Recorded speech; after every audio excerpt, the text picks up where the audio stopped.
favor, just spread your arms out, hold your stick tight, but spread your arms out, give yourself some space. You can be past the blue line a little bit if you need to. We'll move forward. Now, if you can do me a quick favor, just set your stick down. In a second, we're going to have you practice what I teach you on air, and then we'll give you balls. Then we'll get into some drills, okay? So the basics. If I'm standing, I have my feet shoulder width apart. First, we'll talk about hand placement on our stick and the dimensions of the stick. This is our butt end. You'll hear this referenced. This is the head of our stick, and this is the shaft. Okay? Pretty simple.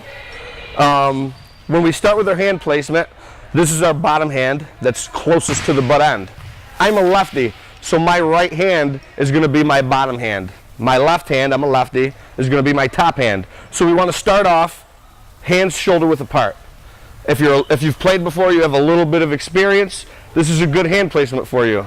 If you're new to the game, and this is maybe your first day picking a stick up, I would slide my top hand, which whatever I'm lefty, my left hand's my top dominant hand, I'm going to slide up and choke down on the head of the stick. This is going to give me more control. So that's up to you guys. If you're comfortable, hands shoulder width apart. If you're new, slide your top hand down.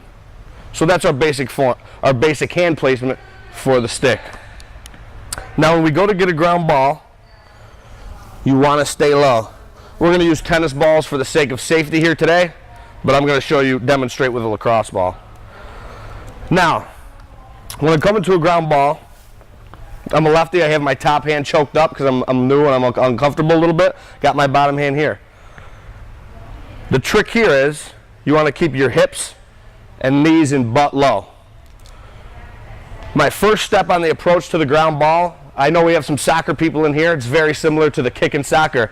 When you step to the ball, you want to step right with it, lining the ball up roughly with your inside of your ankle. Why do we do this, so you might ask?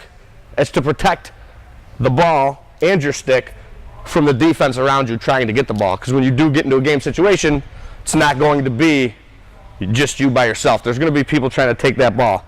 So we step with our forward foot. I'm a lefty. Left hand's up top near the plastic. My left foot steps forward to shield the ball. I'll step forward to shield the ball. My back knee and butt, I will drop down into almost a lunge. Okay? Not touching the ground. My stick's going to stay parallel with the ground.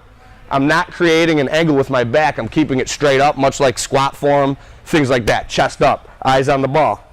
I'm going to step through it. My bottom hand has to be below my knee, preferably knuckles scraping the ground. Step through it.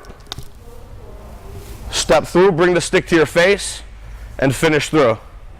Can anybody guess why we bring the stick to our face after you pick the ground ball up?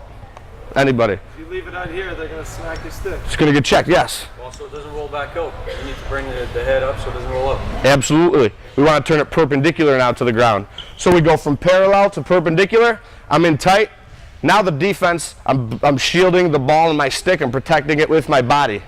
Also, in a game, if we were actually playing on a team, that would actually create possibly a penalty. So if they go to hit my stick and hit me in the face, we're men up for a minute.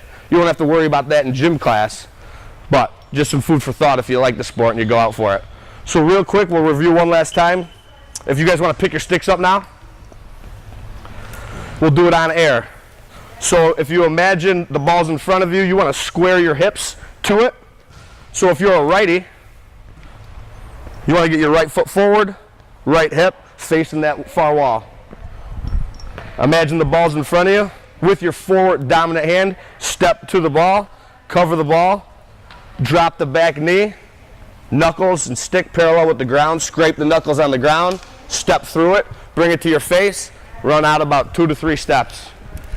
Here's one more key I'll give you guys. Quiet hands. Quiet hands when you pick that ball up.